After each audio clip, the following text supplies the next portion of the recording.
Hello and welcome to FPL Mate, your best mate for fantasy Premier League content for the 2022-23 season for the final time. My name is Dan and it's time for just one more Game Week 38 video before the end of the season. I'm bringing to you today, guys, an amazing strategy guide that's really going to help you navigate Game Week 38. It's definitely a difficult game week to try and sort out with a lot of rotation expected. We're going to go through all of the final questions today, which will hopefully just be incredibly helpful. So spend a bit of time on this one. Hopefully you enjoy it. Please do leave a like if it helps you in any way, and do subscribe if you are new around here as well. So just a quick summary of what we're going to be going over today. For our Game Week 38 final tips and strategy, we're going to be looking at the previous Game Week 38 to see if we can find any patterns to see what kind of Game Week 38 we can expect. Who has something to play for? We'll have a look at the fixtures. We'll look at rotation risk and safe players. We'll be looking at taking hits, a transfer matrix that I think is going to be super helpful for you to decide on what kind of transfers you're going to make right up to the last minute with some early team news. And we're going to finally look at the best possible team, my idea for the best free hit team that has been updated. So yeah, lots of things to talk about today. Let's get cracking. Alright, so first of all, I want to talk about Game Week 38 in comparison to not only previous Game Week 38s, but also in comparison to the rest of the season. So what we do find in general is that we see a lot more goals scored in Game Week 38. So, for example, looking at last season, 21-22, 3.9 goals per game in Game Week 38 compared to a season average of 2.8 goals per game. There was just 2 clean sheets in Game Week 38 last season, but 5.6 clean sheets on average per week in all of the game weeks combined. So you can really see a pattern here. You take it back through all of the previous seasons and you consistently see with very, very little variance here that that we do see lots more goals in Game Week 38. We see very few clean sheets in Game Week 38. So it really does kind of suggest to me that we need to be focusing all of our attention on attackers and really pretty much ignoring defenders and goalkeepers. If you have a defender and a goalkeeper who even is going to get a sub appearance this game week, that's probably going to be more worthwhile having them, because we're really looking at a lot of 2-pointers and 1-pointers, maybe even some 0-pointers from a lot of our defenders and goalkeepers this week, which is just part and parcel of what we see. So a focus on attack needs to happen. We are going to see more goals than average, than usual in Game Week 38. It happens every year, and we're going to see the exact same thing happen today. So as a lot of you guys know, there are teams with things to play for, there are teams with nothing to play for. So we do need to run through and see which kind of teams are going to be playing strong teams with a lot of motivation, and which teams are kind of on the beach as well, which kind of helps us to target which teams we want to be picking our players from. So Everton, Leeds and Leicester, as we know, are all fighting relegation right now. 2 of these 3 teams will be relegated from the Premier League by the end of Game Week 38, which is a depressing thought if you're a fan of any of those teams, but they are going to be teams with a very high level of motivation, and they are going to be looking to play a super strong team. Villa, Brentford and Spurs all have a chance of getting 7th place, which is going to bring them a Europa Conference League football. So there is going to be some motivation for Aston Villa and Brentford in particular. Those 2 teams are going to really want to have this competition. Spurs, I don't know, maybe not so much. Spurs fans don't seem to want it, but look, at the end of the day, these are professional footballers. They do want to compete in all kind of on all levels. So yeah, the Spurs are going to have that bit of motivation to try and secure that 7th place as well. It's in Aston Villa's hands, really. They've just got to win their game to get it, but, you know, it could be any of these 3 teams. There are several teams also fighting for league position. They can still move up and down the table depending on their results. So there's going to be a little bit of motivation there.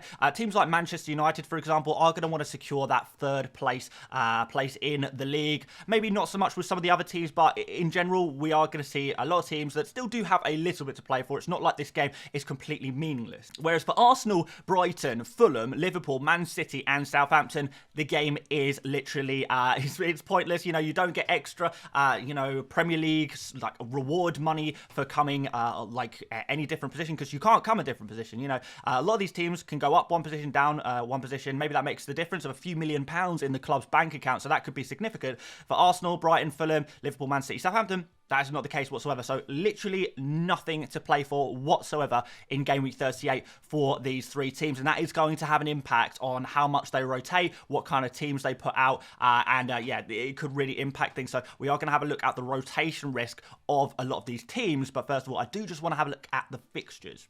So here are the Game Week 38 fixtures, and I just want to talk about a few of these fixtures in particular. So Arsenal against Wolves, I think that's going to be a pretty decent fixture. We expect Arsenal to hopefully get a good result in that final game of the season. They've got to try and end the season on a positive note, and Wolves are very poor. Aston Villa versus Brighton could be an interesting one, with Aston Villa still with a lot to play for. Brighton very much on the beach. They've played a lot of games recently, so maybe some rotation there. Brentford Man City could be an interesting one, I guess. Chelsea Newcastle, not really sure what's going to go on there, to be honest. Crystal Palace, you expect them to beat Nottingham Forest, but it's a bit of a dead rubber game, to be honest.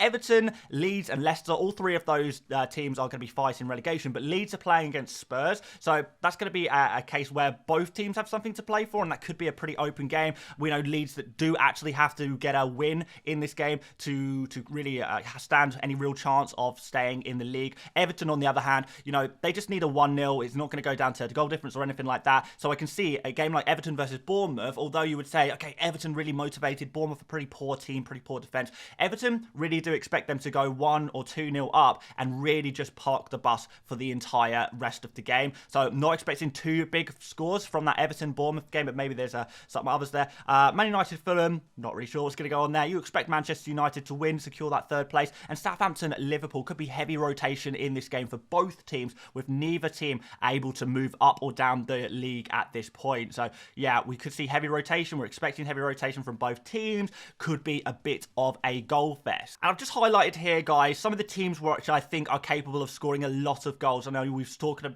about kind of, you know, 4 goals pretty much per game last season. There was so lots of goals on average last season, and I'm looking at some of these teams: Arsenal, Aston Villa, Man City, Newcastle versus, you know, Chelsea, who have been so poor, just want the season to end.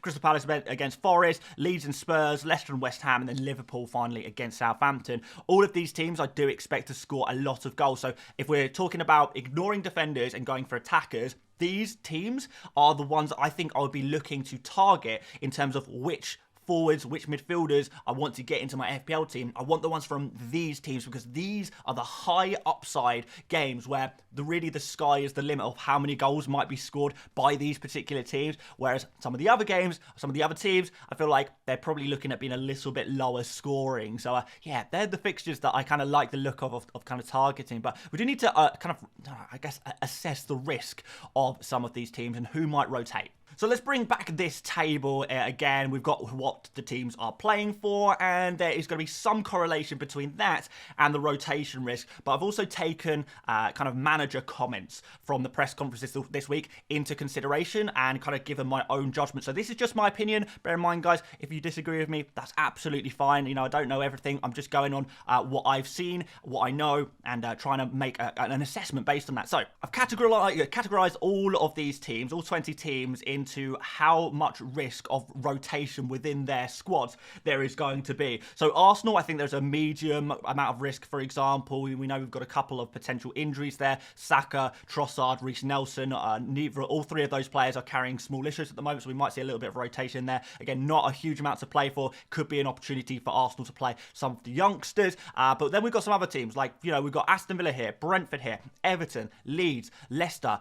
All of these 5 teams pretty much are going to be playing at full strength. Any player who is available, fit and available, is going to be starting. They'll be going full pelt in these games. So pretty safe teams to target in terms of going for their players, because there won't be too much rotation, really.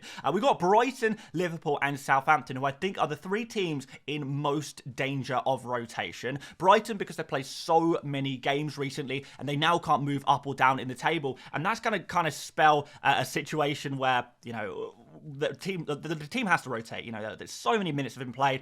Players need rest. They've got a lot of young players coming through that they'll want to blood and give an opportunity to, and now is the perfect opportunity for Brighton to do that. Liverpool, yes, they've got nothing to play for, and I know people will be hopeful of Liverpool playing a strong squad to dominate Southampton and get a nice big scoreline there, but Jurgen Klopp has already come out this week and said, look, we're going to be playing with some fresh legs. We're going to be you know, putting on some players that don't really usually get game time. So we know there's going to be rotation there. Klopp has literally said himself, we're going to rotate. So, you know, it's pretty obvious there. We could see the likes of Milner and Firmino playing their final games for Liverpool. We're probably going to see that. And we could see a couple of other younger players, you know, Kelleher in goal, for example, something like that. These kind of things, there's going to be a rotation for this Liverpool team. So, Yeah, we'll see what happens there, but yeah, there's rotation risk there in Liverpool for sure. It's already been said. And Southampton, similarly, the manager has kind of made comments in previous weeks. We're already relegated. We're going to try out some of the younger players and give them an opportunity. So high rotation risk for the Southampton team in general there as well.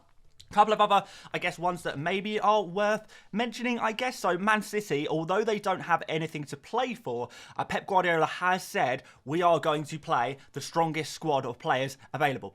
You know, Pep has literally said, we're going to play super, super strong. We're going to take this game very, very seriously. They want to maintain rhythm, momentum going into the FA Cup and then the Champions League. So although you would expect a team like Man City to really rotate in this game, it's probably not going to happen, according to Pep Guardiola. But even though Pep's comments suggest a low rotation risk, I still have put them in mid because for Pep Guardiola's standards, you know, medium rotation risk is the standard anyway. So, yeah, there's always going to be a little bit of rotation at Man City. But in general, we're actually looking pretty good and pretty safe for a lot of the major Man City players. The best available players will be playing for Man City as long as they don't have any injury issues, as long as they don't need to be risked or anything like that. And the rest of the teams are pretty much, you know, there could be a little bit of rotation there. Nothing major, but probably a couple of players who you don't expect to play, maybe play. But, you know, we kind of see that a lot of the time anyway, to be honest. So, yeah, different teams, different amount of rotation risk. But we've looked at the teams. What about the players? So, guys, I have put on screen for you all the 40 most popular players right now, the most owned players in the top 100k. I've taken the Game Week 37 effective ownership numbers, which is why you see the likes of Erling Haaland at 190%, because he was captained by so many people. His effective ownership has actually increased quite a lot there.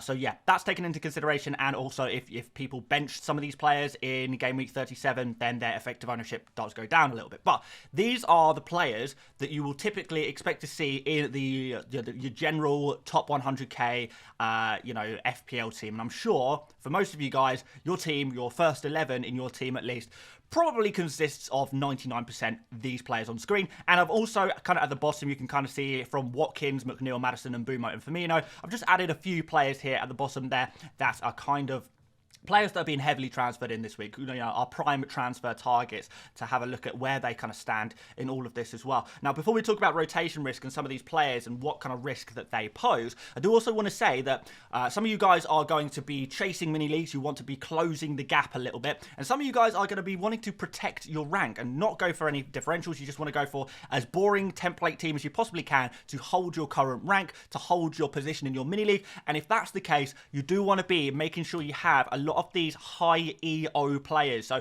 you know, Erling Haaland, Mitoma, Salah, Estupinian, Rashford, Shaw, Trent, etc., etc. These kind of players are going to be owned by a lot of people. If you want to maintain your rank, you're going to have to own a lot of the high-owned players in order to do that. Because if one of these players, you know, for example, Marcus Rashford, if you don't have him, and he goes off, he's going to do serious damage to your rank. So the high EO players here are the players that will do damage to your rank the most. Similarly, I guess players like Eberechi Eze and Harry Kane, they're very template transfers in as well. So you might be looking at potentially transferring those players, kind of players in if you want to protect your rank. And of course, if you want to chase a rank, you want to go for someone a little bit more differential, maybe someone slightly lower down on the table in EO.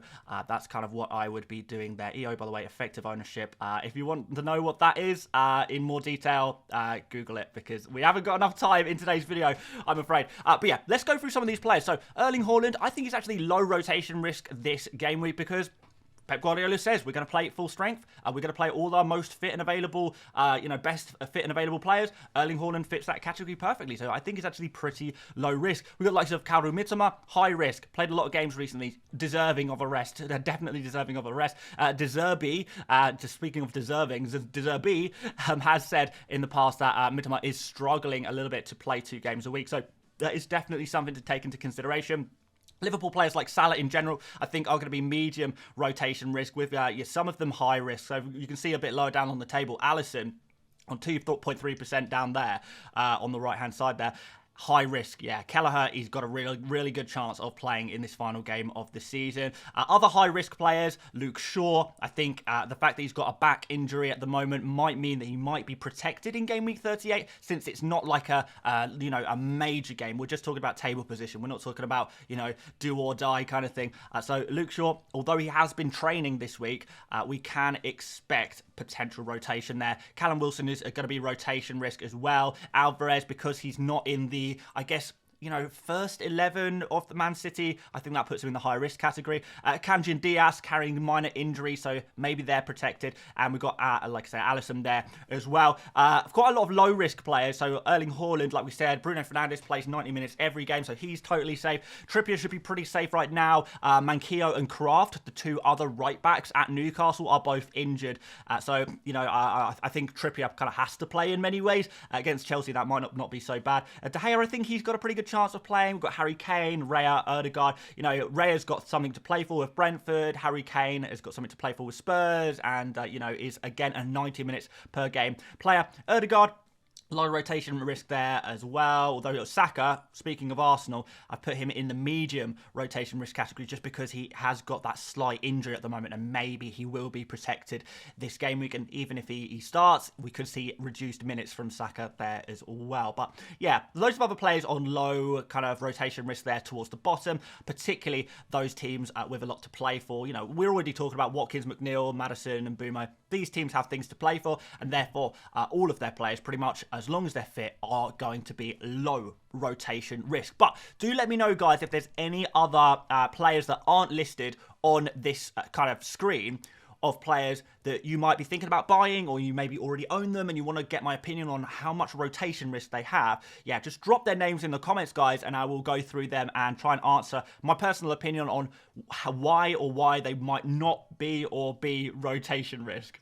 So let's talk about hits. I know a lot of you guys are thinking about taking a hit this week. I'm probably going to take a hit this week myself. And this is my general opinion. So I would say take as many hits as it takes to get 7 starting midfielders and forwards. So we want to make sure we've got, a 5 midfield, 2 forward formation, or a 4 midfield, 3 forward formation. So 3 at the back, 1 in net, but then 7 attackers, 7 midfielders and forwards combined. You want to have that formation because we are all about attack this game week, because there's going to be goals. We need midfielders, we need forwards. So yeah, in terms of hits, yeah, you want to make sure you have 7 starting. And if you've got a lot of rotation risk players, if you kind of look through the last page you just saw, and you see that I've got a lot of rotation risk players currently in my team, and I'm a little bit worried about that, then you might actually end up needing to take hits in order to get those players out, to get some more secure players in your team, to make sure you have as many starting midfielders and forwards as possible. Keep taking hits, as many hits as it takes, pretty much, in order to make sure you have 7 starting midfielders and forwards. Maybe the exception could be Callum Wilson, who's quite good off the bench. Maybe some other players you think might do some damage off the bench. Maybe you just take the punt with them. But for me personally, I'm going to be looking for early team news this game week. There should be early team news. Tune into my stream tomorrow if you want to join me and try and find out some of this early team news. We're going to be streaming for a couple of hours before deadline to get all of the information. And yeah, we can start thinking about how many hits we need to take in order to maximize midfielders and forwards.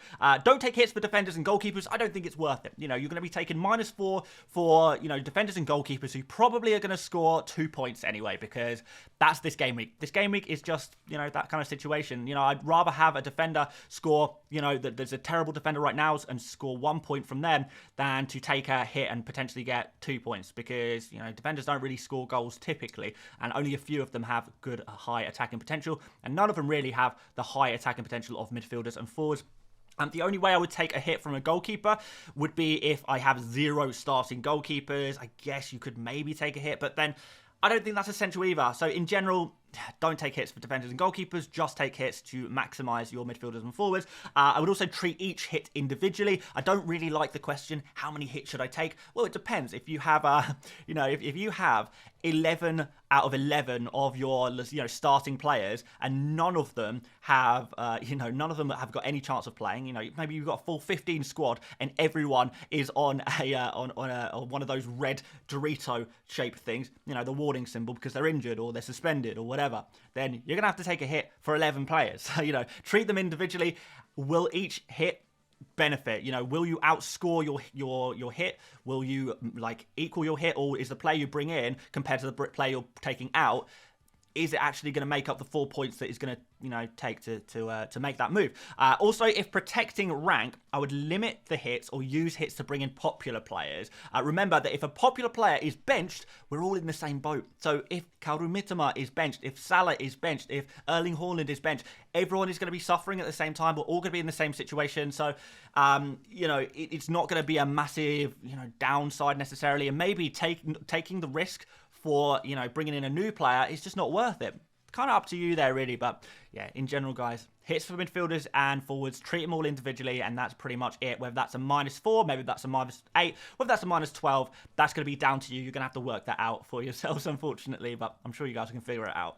Okay, so here we have what I am calling my transfer matrix. Now, I feel like this, for me, is the best way of navigating what transfers I'm going to make. So, like I said, for me personally, I'm going to be waiting for early team news, as much early team news as I can possibly get before making any of my transfers, which means I don't know which of my current players are going to be benched. I don't know, therefore, what players I should be bringing in. So I need to have lots of options. And that's what this matrix is all about, really. So what we've got here is, for each position, we've got a scale here of cheap players in the position and expensive players in the position. These on screen right now, guys, are my personal favorites, my personal transfer targets. Like, for some of you guys, you might like the look of some other players. For example, I know a lot of you guys are looking at Everton attackers. I'm not really feeling them, but if that's something you want to do, then maybe, for example, you replace Ramsey in this matrix with McNeil, for example. But we don't know which players are going to be rotated. We don't know which players are going to be rested. And therefore, you know, if we have, you know, for example, Salah, we find out information that Salah is getting rested. Well, we need to make a very quick decision, because there's not going to be much time to be making decisions on our transfers where we've got such a short period of time between team news being announced and the deadline, particularly if you think the servers are going to crash, which they very well could do in Game Week 38, not too long before the deadline. And if that's the case, guys, we do need to... We need to have someone ready. So, for example, if Salah, we find out he is rested, we need a quick replacement, consult the matrix, right, expensive midfielder, Heung-min Son, fits the bill perfectly. If Erling Haaland is benched, go for Harry Kane. If Kyle Mitoma is benched, well, maybe go for Ramsey or Eberechi Eze. You can go for one of them. If you have a little bit more money in your bank, you can maybe even upgrade them to an Ødegaard or a Saka, potentially, if he's playing. You know, we've got Firmino here. We get the news that Firmino is starting in the final game against Southampton. Really nice fixture. And we also find out that Callum Wilson isn't starting. Quick, easy switch to Firmino. If you find out multiple of your players are, you know, are benched, then again, we need to be able to quickly have a look at what kind of players we are already interested in and have a clear, defined list of expensive and cheap options for all possibilities. All right, say I've got Callum Wilson isn't starting, and also Kyle Mitoma isn't starting. I've got 4 million in my bank, and I know that I'm going to have a certain amount of money to spend. So let's have a look. What can we get? Well, for that money, I can get Harry Kane and Eberechi Eze. You know, that works. So we can start looking at things like that and little combinations like that. But yeah, what I would really say, guys, is do kind of what I've done here, and just make a list of your transfer targets. And these are mine. I've added like a couple of players that I already own, to be fair, but, you know, still, these are my targets. And we really do have a lot in the forward and midfield line. Defenders, there's not really too much that I'd be interested in. Goalkeepers, very, very little that I'm interested in, to be honest. But I thought I'd throw them on there to maybe help you guys out a little bit as well. But this, for me, is the best way of organising how you're going to make your transfers this week. And I think we're going to finish off this video by having a look at a free hit team I have built, which I think is kind of perfect for Game Week 38. Really, really good for Game Week 38, and safe too. So this is that team. Apologies, guys. I haven't had time today to get to make all of the graphics myself, because to make a team selection type graphic, it does take a little bit of time. So I thought we'll just use the Fantasy Football Hub amazing team selection tool that they've got there to build a team. And we have got predicted points on here as well. So for example, you can see Ramsdale, who's in goal in this team, 4.5 predicted points against Wolves. That's not too bad. He's actually got the highest predicted points of any goalkeeper. We'll perhaps look at some more predicted points points on stream tomorrow. If you want to join me for that one, we'll speak about that on Twitter of when we'll be dropping that stream. But yeah, this is the team in general. We've got Trent, Alexander-Arnold and Van Dijk in defence as well. Should be reasonably nailed on. Got Yerry Mina in there as a little differential in defence. Got Ramsey and Eze as you kind of cheap midfielders there. Salah and Ødegaard. You know, Ødegaard because he's pretty safe. Eze, Ramsey should be pretty safe as well. Salah high upside. We've got Kane and Haaland, so we've got the 3 premiums in this team as well. And Ollie Watkins, who I do quite fancy against Brighton as well, with the double Aston Villa attack here as well. So yeah, on to the bench, not really too much going on. Carson, very, very cheap goalkeeper there. Garnacho could get some minutes in this game week. Got Tarkowski and Kivior here as well. And yeah, this team is valued at 101.4 million, so maybe slightly too expensive for some people, but in general, I think a lot of people will be able to afford to do something like this. This is the kind of team that I would be looking at building right now. Obviously, if we get early team news that some of these players are not playing or some other players that we really like the look of are playing, then maybe you can switch things about a little bit. So, for example, if we find out Callum Wilson is playing, I possibly would prefer him to Ollie Watkins, but right at this exact moment, we don't know that. Some of you guys are not going to have the opportunity to even make transfers at the last minute, depending on what time zone you're in. If you are busy doing other things, that's going to be kind of down to you. But in general, I think this is a really safe free hit team, kind of template team for GameWeek 38 to go for right now. I'd be going for something a little bit like this. Wow, that is it, guys. My final video for Game Week 38 and my final video before the season ends. We've got one more stream and we are done.